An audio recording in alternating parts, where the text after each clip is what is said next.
صل على سيدنا ومولانا محمد وعلى سيدنا علي وسيدتنا فاطمة وسيدتنا زينب وسيدنا حسن وسيدنا حسين وعلى آله وصحبه وبارك وسلم. الحمدللہ رب العالمین والصلاة والسلام علی سید الانبیاء والمرسلین. اللہم صلی علی سیدنا و مولانا محمد وعلی آلہ واصحابہ وبارک وسلم وصلی علیہ. دنیا کے تمام دیکھنے والوں کو، تمام چاہنے والوں کو، تمام پیار کرنے والوں کو، اور جہاں جہاں تک اس وقت میری آواز کو سنا اور مجھے دیکھا جا رہا ہے، جنید اقبال کی جانب سے انتہائی محبت کے ساتھ السلام علیکم. ایک بار پھر ناظرین، آپ کو پر نور صبح میں صبح نور کے ساتھ میں دل کی گہرائیوں سے خوش آمدید کہتا ہوں. اور آئیے چلتے ہیں حضرت ابو انیس محمد برکت علی علیہ رحمہ کی تالیف اسماء النبی کریم صلی اللہ علیہ وآلہ وسلم سے رسول اللہ صلی اللہ علیہ وآلہ وسلم کا ایک اسم مبارک پڑھنے اور سننے کی سعادت حاصل کرتے ہیں. سیدنا المبشر صلی اللہ علیہ وآلہ وسلم، ہمارے سردار، خوشخبری سنانے والے. درود و سلام بھیجے اللہ آپ صلی اللہ علیہ وآلہ وسلم پر، آپ صلی اللہ علیہ وآلہ وسلم کی آل پاک پر، اور صحابہ کرام رضوان اللہ تعالیٰ علیہم اجمعین پر. حضرت سیدنا سعید بن زید رضی اللہ تعالیٰ عنہ بیان کرتے ہیں کہ حضور صلی اللہ علیہ وآلہ وسلم نے ارشاد فرمایا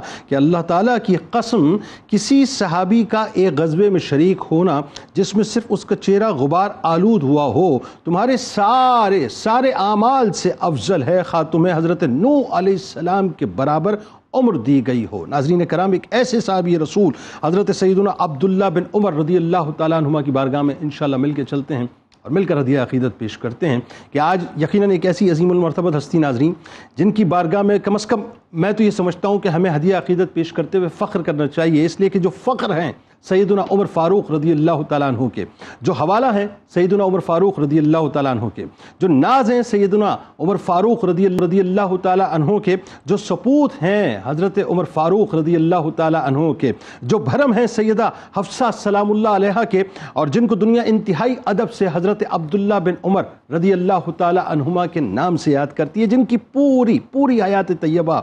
رسول اللہ صلی اللہ علیہ وآلہ وسلم کی حسین ترین زندگی کا خوبصورت ترین عکس تھی. ناظرین، جن کی پوری حیات مبارکہ سرکار دو عالم صلی اللہ علیہ وآلہ وسلم کی اداؤں کو ادا کرنے کا نام ہے، جو سرکار مدینہ صلی اللہ علیہ وآلہ وسلم کی ایک ادا کو اس طرح ادا کرتے تھے گویا ادا بھی ادا پر فدا ہو جائے کہ کس نے اس ادا کو ادا سے ادا کیا ہے. ناظرین کرام، علم ایسا کہ جس کی روشنی ہر سمت پھیلی،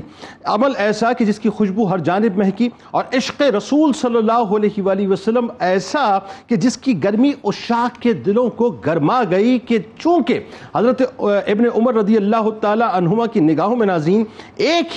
بس ایک ہی من موہنی صورت تھی، وہی بسی ہوئی تھی. اسی من موہنی صورت کے لیے وہ جیتے تھے اور اسی من موہنی صورت کے لیے وہ مرتے تھے. لہٰذا سنت رسول صلی اللہ علیہ وآلہ وسلم پر اس قدر شدت سے عمل کرتے تھے کہ سفر و حضر میں رسول اللہ صلی اللہ علیہ وآلہ وسلم نے جس زمین پر نماز میں اپنا وجود کا لمس عطا کیا، آپ نے بھی وہاں نماز ادا کی. جس زمین پر میرے آپ کے مدنی سرکار صلی اللہ علیہ وآلہ وسلم محو استراحت ہوئے، آپ نے بھی ناظرین اس زمین سے نور سمیٹا، اور جہاں آپ صلی اللہ علیہ وآلہ وسلم چند لمحات توقف فرماتے تھے، وہاں ابن عمر رضی اللہ تعالی عنہ بھی توقف فرمایا کرتے تھے. یعنی جن درختوں کے سائے میں سرکار مدینہ صلی اللہ علیہ وآلہ وسلم نے آرام فرمایا، ان درختوں کو آپ پانی دیا کرتے تھے تاکہ وہ خشک نہ ہو جائیں، پھر ان کے سائے میں آرام کر لیا کرتے تھے. بلکہ جس مقام پہ سرکار علیہ السلام پیدل یا سواری پر عبادت پہ جایا کرتے تھے ناظرین، ابن عمر رضی اللہ تعالی عنہما بھی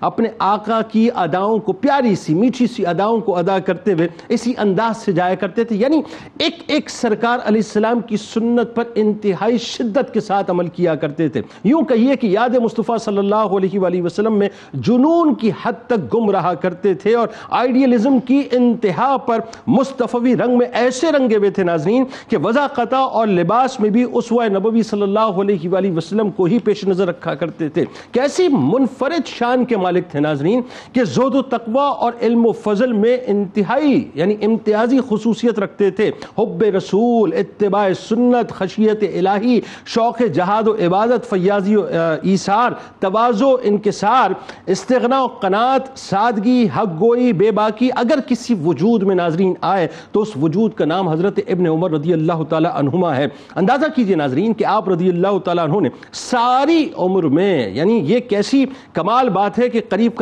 1000 کے قریب آپ نے عمرے ادا کیے اور 60 کے قریب آپ نے حج کیے، مگر اس کے باوجود ناظرین خوف آخرت میں اس حد تک آپ لرزتے رہتے تھے کہ کیا ہی کہیے کہ رسول اللہ صلی اللہ علیہ وآلہ وسلم کی تعلیمات پر عمل کرتے ہوئے دنیا میں ایسے رہتے تھے جیسے پردیسی اور مسافر رہا کرتا ہے. رحم دلی ایسی ناظرین. اب دیکھیں یہ بڑی کمال بات ہے کہ سرکار علیہ السلام کی اوصاف جمیلہ آپ کے اندر چھلکتے تھے. یعنی رحم دلی ایسی تھی کہ جب کوئی غلام مسجد میں جا کر عبادت کرنے لگتا تھا، آپ کا کوئی غلام، تو آپ اس کو عبادت میں مصروف دیکھتے تو آزاد کر دیا کرتے تھے. کوئی کہتا کہ غلام آپ کو فریب دیتا ہے تو جملے ذرا غور کیجئے کیا ارشاد فرماتے تھے کہ جو اللہ کے معاملے میں ہمیں فریب دے ہم اس کے فریب میں آ جایا کرتے ہیں. اللهم صل على سيدنا ومولانا محمد وعلى سيدنا علي وسيدتنا فاطمة وسيدتنا زينب وسيدنا حسن وسيدنا حسين وعلى آله وصحبه وبارك وسلم. اللهم صل على سيدنا ومولانا محمد وعلى سيدنا علي وسيدتنا فاطمة وسيدتنا زينب وسيدنا حسن وسيدنا حسين وعلى آله وصحبه وبارك وسلم. آپ سے آغاز کرتے ہیں مفتی صاحب. ظاہر ہے شخصیت ایسی ہے اور اس ہستی کا میں تو جب ظاہر ہے آپ کی حیات طیبہ پڑھتا ہوں جب بھی تو میں تو انگشت بدندہ رہ جاتا ہوں کہ زندگی کا کوئی لمحہ سرکار مدینہ صلی اللہ علیہ وآلہ وسلم کی پیاری اور میٹھی سنتوں سے خالی ہے ہی نہیں. آئیے ذرا آغاز کیجئے آپ کا بنیادی شخصی تعارف، آپ کا خاندانی تعارف، قبول اسلام کا واقعہ، پھر جو حلیہ مبارک کے آپ کا کمال ہے اور پھر جو 4 معروف عباد اللہ میں سے ایک آپ ہیں. بتائیے. سبحان اللہ. موضوع کی طرف اور آپ کے سوال کے جواب کی طرف آنے سے قبل میں سن رہا تھا جس محبت کے ساتھ آپ نے یہ انٹرو پیش کیا، اور بارہا میں نے یہ سوچا کہ آپ جب بھی کسی موضوع کے اوپر شروع میں یہ کلمات فرماتے ہیں اس میں اتنی تنوع ہوتا ہے، اتنی دقت، اتنی گہرائی اور اس کے پیچھے اتنی تیاری. اللہ تبارک و تعالی آپ کو مزید شرح صدر عطا آپ بس فرمائے. ہمارے سر کا تاج ہیں، بس آپ کی جوتیوں کا صدقہ ہے. علماء کی دعا کیا کریں. اس ایک لفظ کے بدلے میں اللہ تعالیٰ آپ کو عزتوں اور عظمتوں سے نوازے.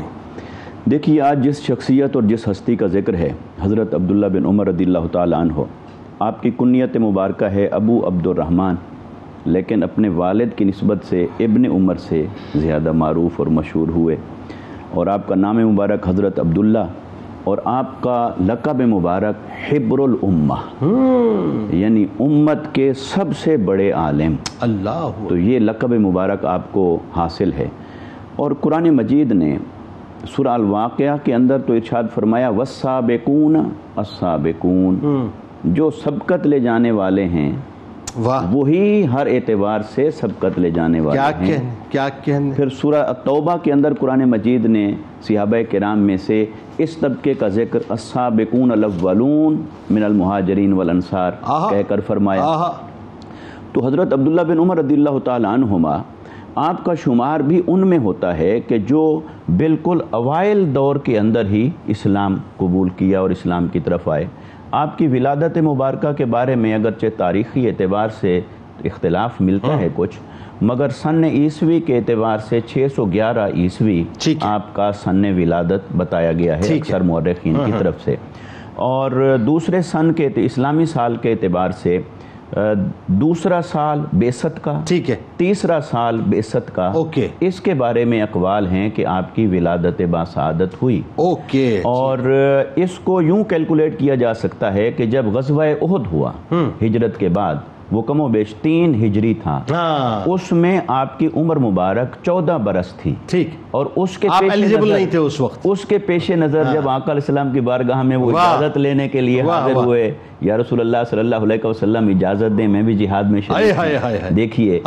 یعنی بلانا نہیں پڑتا تھا، وہ آ کر اجازت لیتے تھے ہمیں شریک ہونے کی اجازت دیجیے، تو آقا علیہ السلام نے ان کی عمر مبارک کو دیکھ کر تو آپ نے اجازت نہیں عطا فرمائی، پھر خندق میں آپ بالکل، پھر اس کے بعد ایک طویل سلسلہ ہے، لیکن یہ آپ نے بہت صحیح پیمانہ بنایا کہ یہ عمر کا تعین یہاں سے وہ 14 سال عمر مبارک تھی وہاں، تو اس کا مطلب ہے کہ جب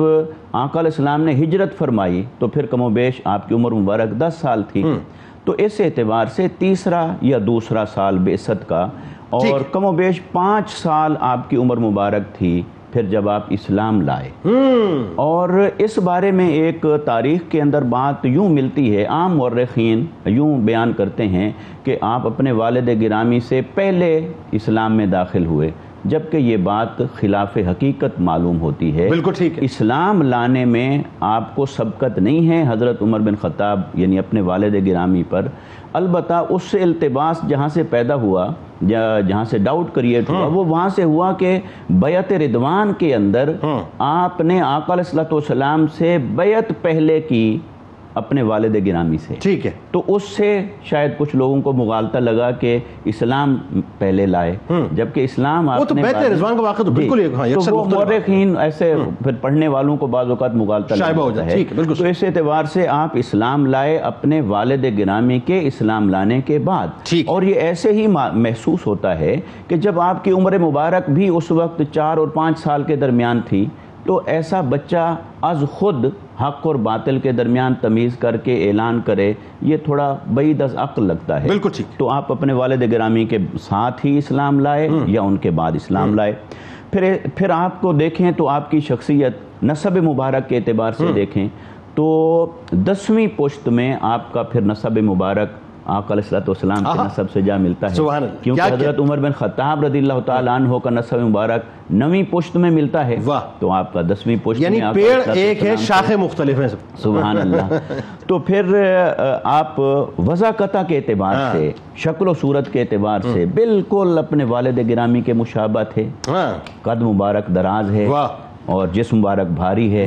اور رنگ گندمی ہے، داڑھی مبارک آقا علیہ السلام کی داڑھی کے بالکل عین مشابہ ہے، اور قبضہ بھر اور اس سے بھی تھوڑی زیادہ آپ داڑھی مبارک رکھتے ہیں، مونچھیں منڈواتے ہیں، کترواتے ہیں، اور صحابہ کرام بیان فرماتے ہیں کہ اتنی کہ جیسے جلد نظر آنے لگ جاتی تھی، اور آپ نے ہی پیمانہ دیا نا داڑھی کا، کہ ایکچولی داڑھی یہ پیمانہ آپ ہی نے دیا کہ داڑھی ہونی کتنی چاہیے، اس کی مقدار کیا، کیونکہ آقا علیہ السلام نے داڑھی رکھنے کا حکم تو فرمایا، مقدار کو آپ نے بیان نہیں فرمایا، اور آپ سے بہتر کون فرمایا؟ صحابہ کرام نے اس عمل مبارک کو بیان کیا، تو وہ بھی حضرت عبداللہ بن عمر، بات آگے بڑھاتے ہیں، 4 عبادلہ میں جو آپ آتے ہیں وہ، اور پھر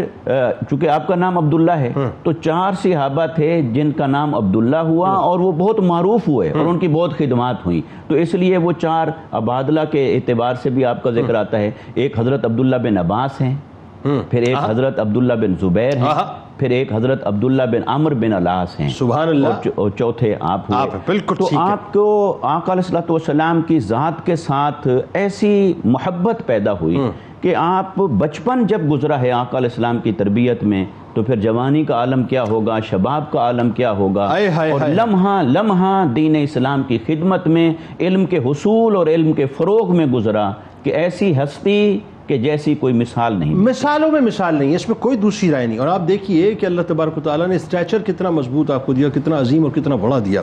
کہ علمی مقام و مرتبے کی ہم بات کریں تو سر اٹھا کر آسمان کی جانب دیکھنا پڑتا ہے، جہاں پہ حضرت عبداللہ ابن عمر رضی اللہ تعالیٰ عنہ تشریف فرمائے، 7 مکثرین میں آپ کا شمار ہونا اور دوسرے نمبر پہ آنا، یہ کوئی عام بات نہیں ہے، ڈاکٹر صاحب ذرا بتائیے اس بارے میں۔ بالکل، بسم اللہ الرحمن الرحیم، میرا یہ خیال ہے کہ جو تعارف آپ نے فرمایا ماشاءاللہ بہت اچھا، اور بالخصوص جو جملہ ایک آپ نے فرمایا کہ حضرت عمر ابن خطاب رضی اللہ تعالی عنہ کا ناز آپ حضرت عبداللہ ابن عمر، اور اس میں کوئی شک نہیں ہے. اپنی گفتگو کا آغاز بھی میں یہیں سے کروں گا کہ وہ ناز کیا تھے. یعنی ایک آیت مبارکہ ہے کہ کشجرۃ طیبہ، اس آیت مبارکہ کے اس حصے کے حوالے سے حضور اکرم صلی اللہ تعالیٰ علیہ وسلم کے ارد گرد صحابہ کرام موجود ہیں، اور حضرت عبداللہ ابن عمر بحیثیت ایک بچے کے، ایک کم عمر نوجوان کے وہاں پر موجود ہیں. سوال یہ کیا جاتا ہے کہ قرآن کریم کی اس آیت مبارکہ میں شجرۃ طیبہ سے کیا مراد ہے، کون سا درخت مراد ہے؟ جواب میں کچھ توقف کے بعد حضور اکرم صلی اللہ تعالیٰ علیہ وسلم نے جب جواب دیا کہ اس سے مراد کھجور کا درخت ہے، تو یہی واقعے کو نقل کرتے ہوئے حضرت عبداللہ ابن عمر نے اپنے والد گرامی سے فرمایا کہ مجھے تو اس بات کا جواب کا علم تھا، لیکن مجھے اس بات کا خیال آیا کہ اس محفل میں سب سے کم عمر ہوں، لہٰذا مجھے شاید جواب دینا مناسب نہیں لگا. تو حضرت عمر رضی اللہ تعالیٰ عنہ نے فرمایا کہ اگر آپ جواب دے دیتے تو میرے لیے بھی باعث عزت اور افتخار ہوتا. اب اس پورے واقعے سے کئی چیزیں آپ کشید کر سکتے ہیں، جس میں نوجوانوں کا علم حاصل کرنا، والدین کا اس کے حوالے سے شفقت کرنا، اور دیگر بے شمار چیزیں ہیں. لیکن وہ جو ناز تھا، وہ ناز میں نے آپ کے سامنے بیان کیا کہ ابتدائی عمر سے حضرت عبداللہ ابن عمر رضی اللہ تعالیٰ عنہ کی جو دین کی فہم ہے، قرآن کریم کی فہم ہے، اس کا اندازہ آپ اس واقعے سے بخوبی لگا سکتے ہیں. یعنی آپ یہ دیکھیے، میں تو بڑا اگر میری تصحیح فرمائیے گا، مجھے حضرت عبداللہ ابن عمر رضی اللہ تعالیٰ عنہ کی ہستی کے اندر مصطفی رنگ بھی اور فاروقی رنگ بھی بیک وقت نظر آتا ہے یقیناً. اور آپ یہ دیکھیے کہ ہر شخص کی زندگی کے اندر یہ اس بات کا بڑا انفلوئنس اور اثر ہوتا ہے کہ آپ کن کے ارد گرد رہتے ہیں. بالکل ایسا. اب آپ یہ دیکھیے کہ حضرت عبداللہ ابن عمر رضی اللہ تعالیٰ عنہ اپنی زندگی کا ابتدائی حصہ ہر وقت حضور اکرم صلی اللہ تعالیٰ علیہ وسلم کے ساتھ گزار رہے ہیں کہ آپ سفر کہاں کرتے ہیں، نمازیں کہاں ادا کرتے ہیں، تو یقیناً وہ رنگ غالب نظر آتا ہے. بالکل ایسا. اب اس کے بعد آپ یہ دیکھیے کہ جو علمی مقام ہے اس کا اثر، یہ سوال کیوں اتنا اہم ہے؟ اس لیے کہ حضور اکرم صلی اللہ تعالیٰ علیہ وسلم کے وصال مبارک کے بعد آپ نے کم و بیش 60 سال زندگی گزاری. اس کا مطلب کیا ہوا؟ اس کا مطلب یہ ہوا کہ پورا وہ عہد جس کے ہم علمی عہد کہتے ہیں، قرون اولا میں اس کا شمار کیا جاتا ہے، وہ سب کا سب اگر کسی شخصیت کے اوپر، کسی بڑی شخصیت کے اوپر ڈیپینڈ کرتا ہے، ان میں سے ایک حضرت عبداللہ ابن عمر. اللہ اکبر، اللہ اکبر. یعنی کتنی بھاری ذمہ داری، کتنی ذمہ داری بھی ہے اور کتنا اہم کردار بھی آپ نے اس دین کو محفوظ کر کے اور امت مسلمہ کی اصلاح کے لیے. تقریباً 83 برس آپ کی عمر تھی. ابھی اس میں روایات ہیں 83 بھی ہے، 86 بھی ہے، 84 بھی، اور اس کی بہت اچھی مفتی صاحب نے بھی فرمائی، ارشاد سیدی صاحب نے بھی. تو اب آپ آگے آئیے کہ علم دین کی بنیاد قرآن، حدیث اور پھر اس سے کشید کیے گئے احکام اور غور و فکر ہیں. حدیث میں آپ مکثرین سبع میں شمار کیے جاتے ہیں. اب مکثرین سبع سے مراد کیا ہے کہ 7 ایسی ہستیاں جنہوں نے حضور اکرم صلی اللہ تعالی علیہ وسلم کے اقوال، آپ کے افعال، آپ کی تقاریر، ان کو آپ نے اپنے پاس نہ صرف محفوظ کیا بلکہ اسے اگلی نسلوں تک پہنچایا. اب مکثرین سبع کا مطلب یہ ہوا کہ آپ کے ساتھ حضرت ابو ہریرہ رضی اللہ تعالی عنہ، حضرت عائشہ رضی اللہ تعالی عنہ ہے، حضرت ابو سعید خدری رضی اللہ تعالی عنہ. الغرض یہ کہ جتنے بڑے نام روایت حدیث میں نظر آتے ہیں ان میں آپ کا شمار ہے، اور آپ کا مکثرین سبع میں دوسرا نمبر ہے، کیونکہ کثرت روایت میں حضرت ابو ہریرہ کے بعد آپ کا ہے، اور آپ سے مروی احادیث تقریباً 2630 ہیں. اچھا، اب آپ آئیے آگے. نہ صرف یہ بلکہ آپ کا یہ جو روایت حدیث کی جو روایت ہے اس کے بارے میں جو آبزرورز ہیں انہوں نے یہ فرمایا کہ ہم نے آپ سے بڑھ کر امین حدیث کوئی نہیں پایا. یعنی کیا مطلب ہوا؟ وہ اس انداز میں کہ حضور اکرم صلی اللہ تعالی علیہ وسلم کے اقوال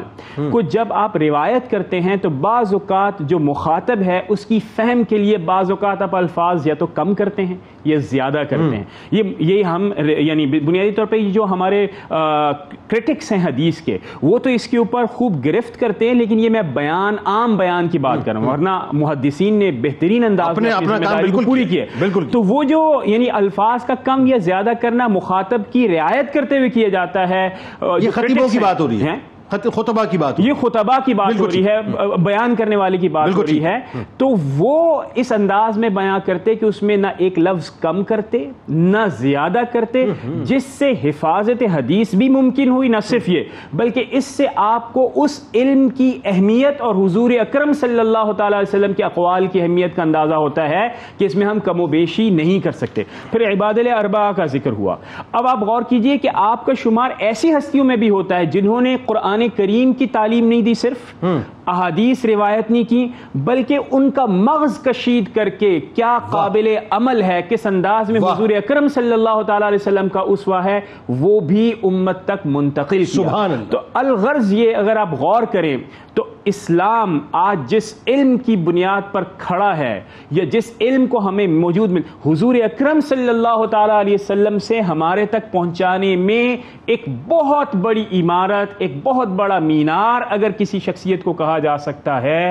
تو اس میں کوئی شک نہیں کہ حضرت عبداللہ ابن عمر ہی ہیں۔ اللہ اکبر۔ ڈاکٹر صاحب، آپ کی عبادات اور آپ کا زہد و تقوی، میں تو انگشت بدندہ ہوں،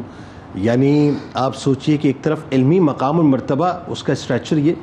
پھر آپ دیکھیے کہ اپنا کیا عمرے، کیا حج اور کیا اللہ کی بارگاہ میں حاضر ہونا، اور حاضر میں ہونے میں بھی جو حضوری کا تصور ہے، صاحب بتائیے۔ سبحان اللہ، بسم اللہ الرحمن الرحیم۔ عفت، ورع اور تقوی، علم اور کرم کے حامل، انفاق فی سبیل اللہ کرنے والے، رات کے نمازی اور دن کے غازی، جو شب و روز اللہ تبارک و تعالیٰ کی عبادت میں ایسے مصروف رہے کہ ہر سال حج کیا کرتے تھے، یہ دیکھیں نا، اور مطابعت نبی صلی اللہ تعالیٰ علیہ وسلم میں اپنے آپ کو زہد و تقوی میں اس قدر مصروف رکھا کہ خود فرماتے ہیں کہ آپ صلی اللہ علیہ وسلم کے وصال کے بعد نہ میں نے کبھی زراعت کی اور نہ کبھی کسی عمارت کو تعمیر کی۔ حضرت سیدنا عبداللہ بن عمر رضی اللہ تعالی عنہ اور آپ کے زہد و تقوی اور عبادت کے لیے سب سے بڑی گواہی یہ ہے کہ آپ محمد الرسول اللہ صلی اللہ علیہ وسلم کے زیر تربیت بچپن سے رہے، اور آپ کے والد ماجد حضرت سیدنا امیر المومنین عمر بن خطاب رضی اللہ تعالی عنہ ہیں۔ آپ صلی اللہ علیہ وسلم کے اس پیارے صحابی نے ایک مرتبہ خواب دیکھا، نوجوانی کا عالم ہے، فرماتے ہیں کہ میں نے خواب میں دیکھا کہ میرے ہاتھ میں ایک ریشم کا ٹکڑا ہے، اور میں اس ریشم کے ٹکڑے سے جنت میں جس طرف اشارہ کرتا ہوں تو میں اس طرف اڑ کر اس ٹکڑے کے ساتھ چلا جاتا ہوں۔ تو جب آپ فرماتے ہیں کہ میں نے یہ واقعہ اپنی بہن حضرت حفصہ رضی اللہ تعالی عنہا سے بیان کیا، تو آپ نے یہ خواب نبی کریم صلی اللہ علیہ وسلم کی خدمت میں بیان کیا، تو آپ صلی اللہ علیہ وسلم نے فرمایا ان اخاکی رجل صالح، اے حفصہ تمہارا بھائی بہت نیک ہے۔ اب آپ اندازہ کیجئے کہ ان کے زہد و تقوی اور صالحیت کی گواہی خود نبی کریم صلی اللہ علیہ وسلم عطا فرما رہے ہیں۔ پھر حضرت عبداللہ بن عمر رضی اللہ تعالیٰ عنہ کے بارے میں صحابہ کرام کی بھی ان کے زہد و تقوی کے لیے گواہی ہے۔ آپ رضی اللہ تعالیٰ عنہ کے تقوی اور ورع کے بارے میں آتا ہے کہ آپ بہت زیادہ احتیاط کرتے تھے۔ محدثین نے لکھا ہے کہ شدید الاحتیاط، جس طرح سے حلال اور حرام سے بچنا ہوتا ہے لیکن درمیان میں شبہات کا بھی تذکرہ کیا جاتا ہے، تو آپ رضی اللہ تعالی عنہ بہت زیادہ دین پر عمل کرنے میں احتیاط کیا کرتے تھے، اور اس احتیاط میں سب سے زیادہ جو چیز آپ کو اللہ اور اس کے رسول علیہ السلام کے قریب کرنے والی ہے وہ آپ رضی اللہ تعالی عنہ کی وہ مطابعت ہے کہ آپ صلی اللہ علیہ وسلم جس مقام پر سواری سے اترے ہیں آپ بھی اسی مقام پر اترتے ہیں، حضور علیہ السلام نے جس مقام پر نماز ادا کی ہے آپ بھی اسی جگہ پر نماز ادا کرتے ہیں۔ تو ظاہر ہے کہ زہد و تقوی اور ورع کی سب سے بڑی مثال صرف حضور علیہ السلام کی اتباع اور اطاعت ہی ہو سکتی ہے۔ یعنی میں عبادتوں کے حوالے سے پڑھا تو ایسی لطیف بات میری نگاہ سے گزری کہ آپ رات کو جب سوتے تھے تو پرندوں جیسی نیند کیا کرتے تھے، ہلکی سی نیند، اور وہ جیسے آپ اٹھتے تھے تو وضو بنا کے عبادت کرتے، پھر ہلکی سی نیند لیتے، پھر آنکھ کھلتی پھر اٹھ جاتے، یعنی یہ آپ کا معمول رہتا پوری رات۔ اس کی وجہ کیا ہے؟ اس کی وجہ یہ ہے کہ حضور علیہ السلام نے ایک مرتبہ صرف یوں فرما دیا کہ عبداللہ بن عمر بہت نیک ہیں کہ کاش کہ یہ پوری رات قیام کیا کرتے، تو اس کے بعد سے آپ کی زندگی بھر یہ عمل رہا کہ آپ رضی اللہ تعالیٰ عنہ پوری رات قیام کیا کرتے تھے۔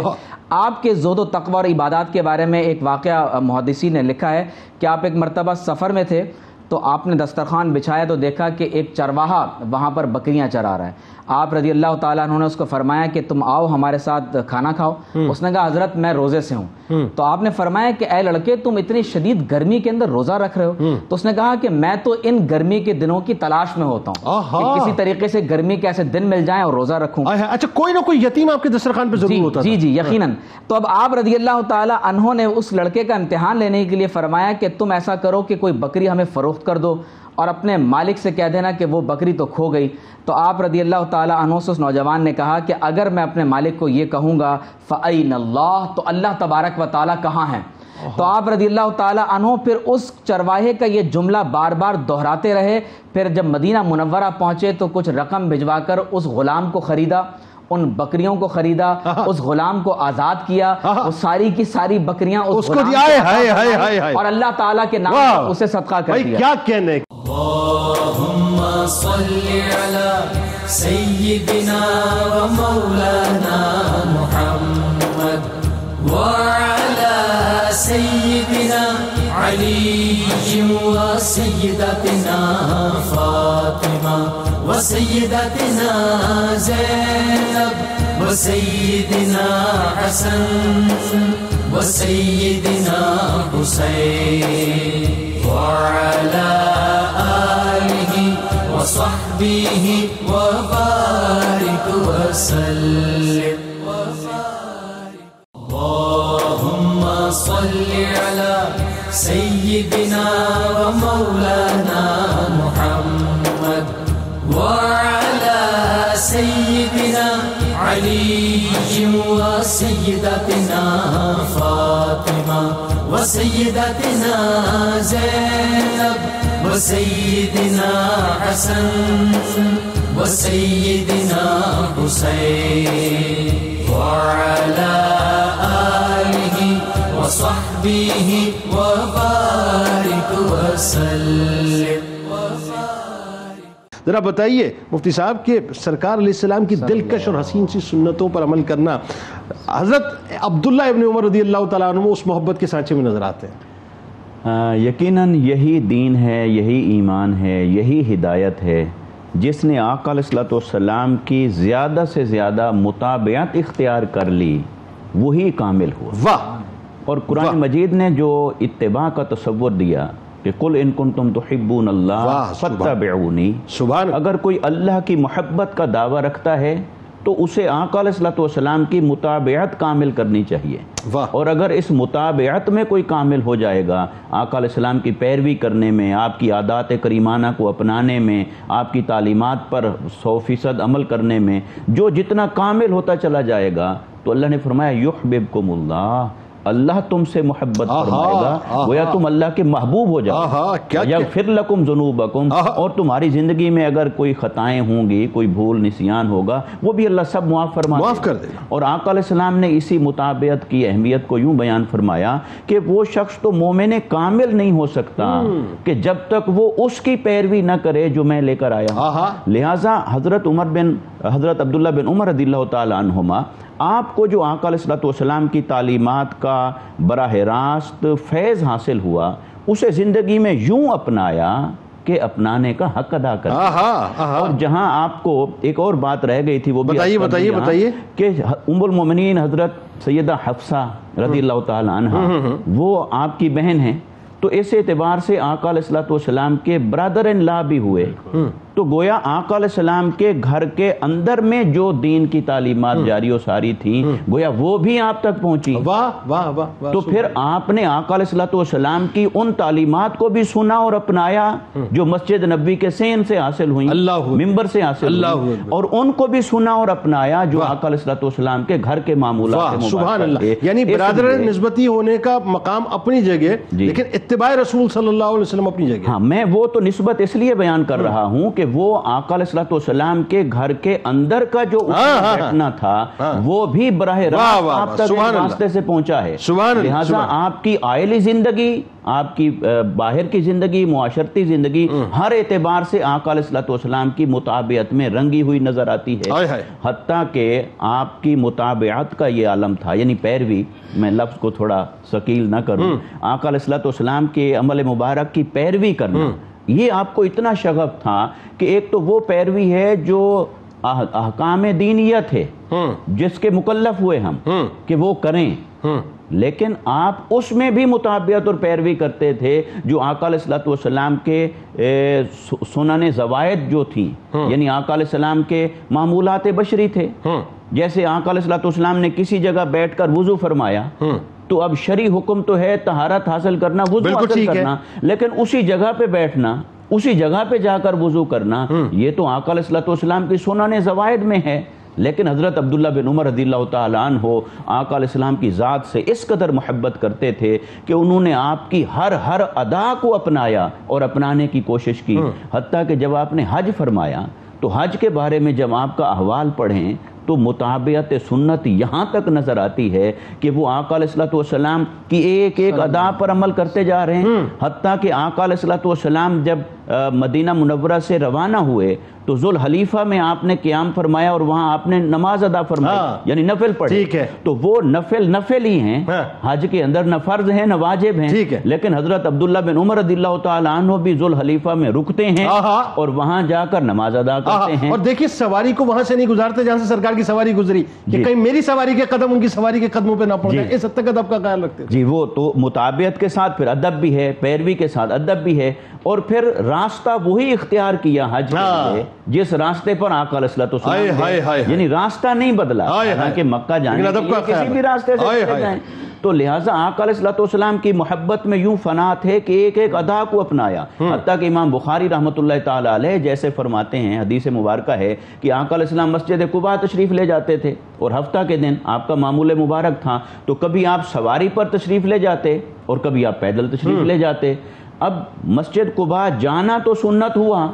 لیکن پیدل اور سواری وہ تو آقا علیہ السلام نے اپنی ضرورت کے تحت فیصلہ فرمایا. تو حضرت عبداللہ بن عمر رضی اللہ تعالیٰ عنہ نے اتنی بات کو بھی ترک نہیں فرمایا، وہ بھی کبھی سواری پر جاتے اور کبھی پیدل جاتے، صرف آقا علیہ السلام کی اتباع کے لیے. میں ایک بات سے اور حیران ہوا کہ بغیر بال والے چمڑے کے پاپوش پہنتے تھے. کسی نے پوچھا کیوں؟ فرمایا میرے سرکار کے نالے مبارک جو ہیں وہ بغیر بال والے، یعنی اس کو سادہ زبان میں ہم اپنے عرف کے اعتبار سے کہیں تو چپل پہنتے تھے. ٹھیک ہے. اور کیوں؟ اس لیے کہ انہوں نے کہا کہ آقا علیہ السلام نے نالین مبارک استعمال فرمایا. حالانکہ وہ دور بھی آیا کہ جب اسلام میں مسلمانوں کے پاس فراوانی تھی مال کی، اور آپ حضرت عمر بن خطاب رضی اللہ تعالیٰ عنہ کے صاحبزادے ہوئے اور انہوں نے 10 سال کم و بیش جو 12 سال گزارے خلافت کے. تو آپ دیکھیے باپ اس منصب پر اولادیں کیا بڑی اہم بات آپ کر رہے ہیں، بہت اہم بات، اولادیں کیا ہو جاتی ہیں یا باپ اولادوں کو کہاں تک لے جاتا ہے. مگر حضرت عبداللہ بن عمر نے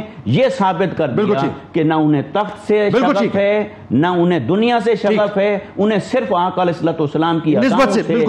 اور موروثی سیاست پہ ڈاکٹر صاحب میں آخر میں ذرا آپ سے کامنٹ کراؤں گا، آپ کا شعبہ بھی ہے، ذرا سا اس پہ بات کریں گے تھوڑا سا کہ موروثی سیاست کو بھی کسی طور سے پروموٹ نہیں کیا، نہ آپ نے پروموٹ ہونے دیا نہ آپ کے والد گرامی نے. اللہم صلی علی سیدنا و مولانا محمد وعلی سیدنا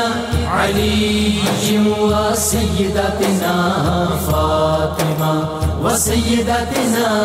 زینب و سیدنا حسن و سیدنا حسین وعلى آله وصحبه وبارك وسلم. اللهم صل على سيدنا ومولانا محمد وعلى سيدنا علي وسيدتنا فاطمة وسيدتنا زينب وسيدنا حسن وسيدنا حسين وعلى آله وصحبه وبارك وسلم. آخر میں ڈاکٹر صاحب فائنلی آپ کی شجاعت، حق گوئی اور شہادت کا جو واقعہ، لیکن اس سے پہلے موروثی سیاست پہ 2 جملے جس کو کنڈیم کیا آپ کے والدین اور آپ نے. دیکھیے خلافت کبھی موروثی نہیں ہوتی، اور بالخصوص یہ ذہن میں رکھنا چاہیے کہ ویسٹرن ڈیموکریسی ہو یا مونارکی ہو یا ڈکٹیٹرشپ ہو، اسلام اس کی نفی کرتا ہے. اور حضرت فاروق اعظم رضی اللہ تعالیٰ عنہ کا یہ فرمان کہ خلیفہ کو منتخب کرنے میں جن سے مشاورت کی جائے گی ان میں ابن عمر بھی ہوں گے، لیکن وہ خلیفہ ہونے کے لیے نامینیٹ نہیں کیے جائیں گے. تو یہ قیامت تک کے لیے انہوں نے اصول بنا دیا کہ موروثی سیاست نہیں ہوگی.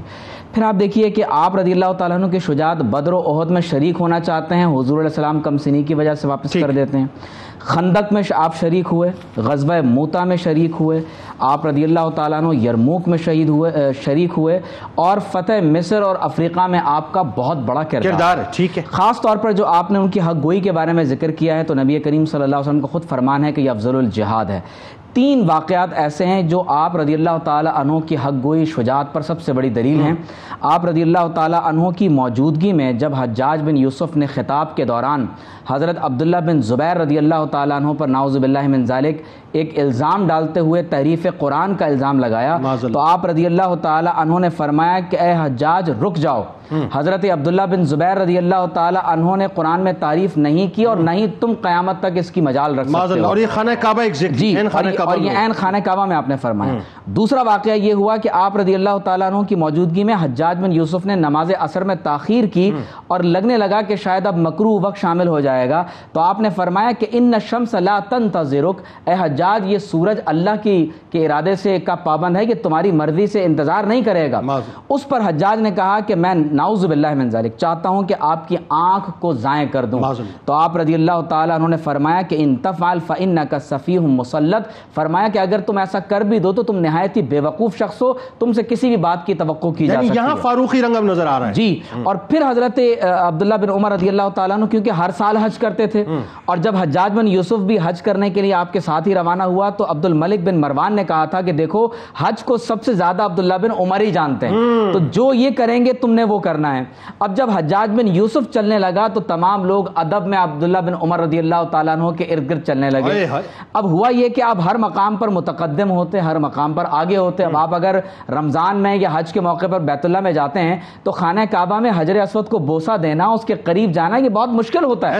تو حجاج بن یوسف ہر مقام پر پیچھے رہنے لگا تو اس سے آپ کو حسد ہو گیا. حجاج بن یوسف کو آپ سے حسد ہو گیا اور اس نے نعوذ باللہ من ذالک ایک شخص سے کہا کہ تم ایک نیزے کو زہر میں یعنی ڈالنے کے بعد تم کسی مقام پر ایسے رکھ دینا کہ عبداللہ بن عمر رضی اللہ تعالیٰ عنہ کے قدم کی پشت پر وہ ٹکرا جائے. اور ایسا ہی ہوا کہ آپ رضی اللہ تعالیٰ عنہ جب بیمار ہو گئے زہر کی وجہ سے، حجاج بن یوسف خود آپ کی عیادت کے لیے آیا اور کہا کہ یہ کس نے آپ کے ساتھ کیا؟ تو آپ نے فرمایا اللہ تعالیٰ تمہیں ہلاک کرے، یہ کام تم نے ہی کیا ہے. اور پھر حضرت سیدنا عبداللہ بن عمر رضی اللہ تعالیٰ عنہ اسی زہر کے اثر کی وجہ سے آپ رضی اللہ تعالیٰ عنہ کی شہادت ہوئی اور تقریباً 73 ہجری میں آپ رضی اللہ تعالیٰ عنہ کی وفات ہوئی. آپ پر اور آپ کے والد گرامی پر اللہ کا سلام فرمائے، ان کے صدقے سے ہماری مغفرت بلکہ تمام دیکھنے والوں کی مغفرت فرمائے. بہت شکریہ. تشریف لائے کتاب الشفا محبت رسول صلی اللہ علیہ وآلہ وسلم کا وظیفہ کہ جو شخص روزانہ نماز عشاء کے بعد سورہ محمد صلی اللہ علیہ وآلہ وسلم پڑھنے کا معمول بنا لیتا ہے تو اللہ تبارک و تعالیٰ اس کے دل کو محبت رسول صلی اللہ علیہ وآلہ وسلم سے مزین فرما دیتا ہے. حضرت عبداللہ بن عمر رضی اللہ تعالیٰ عنہما کا قول مبارک ہے کہ غصے پر قابو پانا، مشکلات پر صبر کرنا اور انتقام لینے کی طاقت رکھنے کے باوجود دوسروں کو معاف کر دینا سچا مسلمان ہونے کی نشانی ہے. ابن عمر صحابی سرکار دو جہاں، ابن عمر صحابی سرکار دو جہاں، ایمان کے نور سے وہ بنے نجم ذوف شان،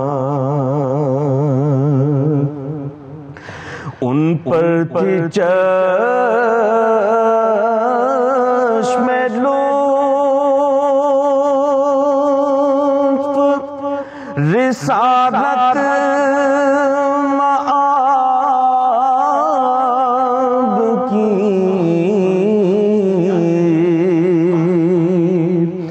ان پر تھی چشم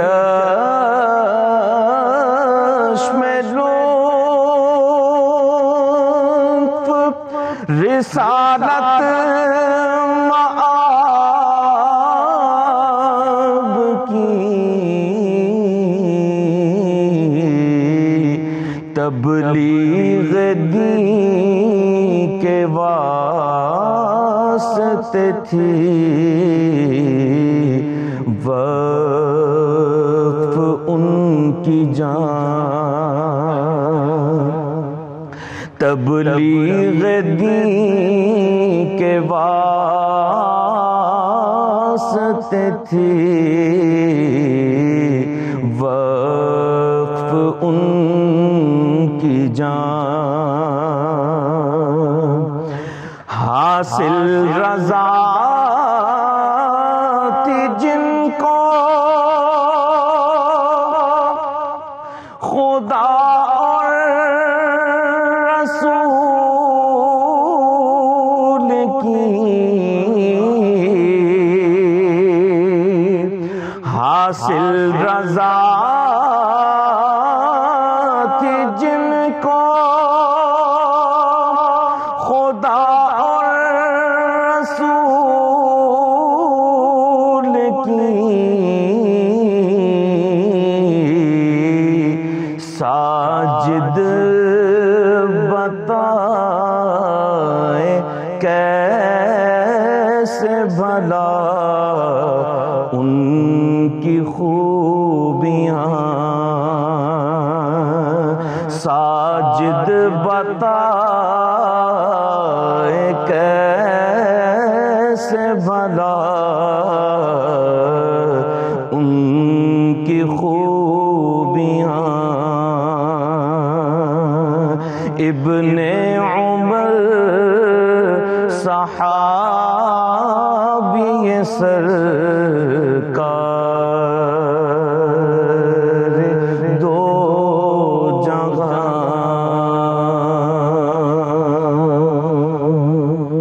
اللہم صلی علی سیدنا و مولانا محمد وعلی سیدنا علی و سیدتنا